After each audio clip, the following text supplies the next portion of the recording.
রাত বাজে তখন ১১টা। তখন আমার খুব পিৎজা খেতে মন চাইছিল। তো আমি যখন বললাম যে, "আমার পিৎজা খেতে ইচ্ছা করছে", তখন সুমনদা বলল, "হ্যাঁ, এখানে পাওয়া যাবে। অনলাইনে তুমি অর্ডার করে দাও।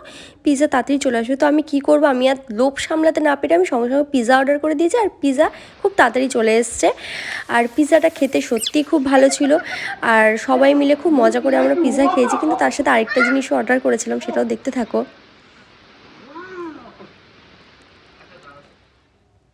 এই যে মাম্মাম পিৎজা খেতে বসে পড়েছে, কিন্তু আমাকে কেউ সাধছে না ভাই, আমাকে সাধো, সবাই তো খেয়ে যাচ্ছে, আমার তো কষ্ট হচ্ছে।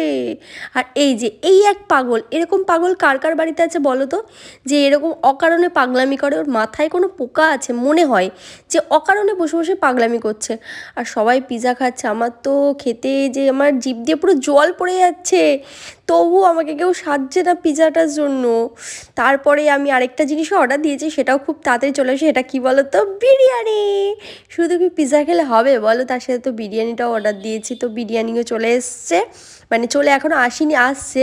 আর তাও দেখো আমি তাকাচ্ছি বারবার, আমি আর লোভ সামলাতে পারছি না। এই যে বিরিয়ানি চলে এসছে, এবার আমরা বিরিয়ানি খাবো সবাই মিলে। পিৎজাটা ততক্ষণে আমি খেয়ে ফেলেছি অলরেডি, খুব টেস্টি হয়েছিল।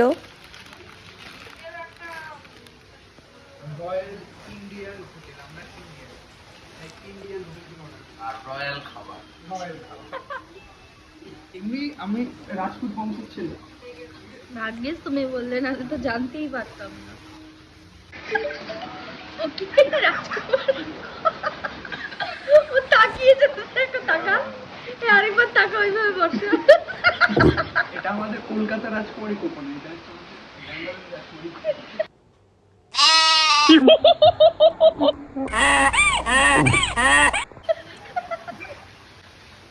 ব্যাঙ্গালোর প্যালেস থেকে নিয়ে এসেছি আমরা ভাড়া করে।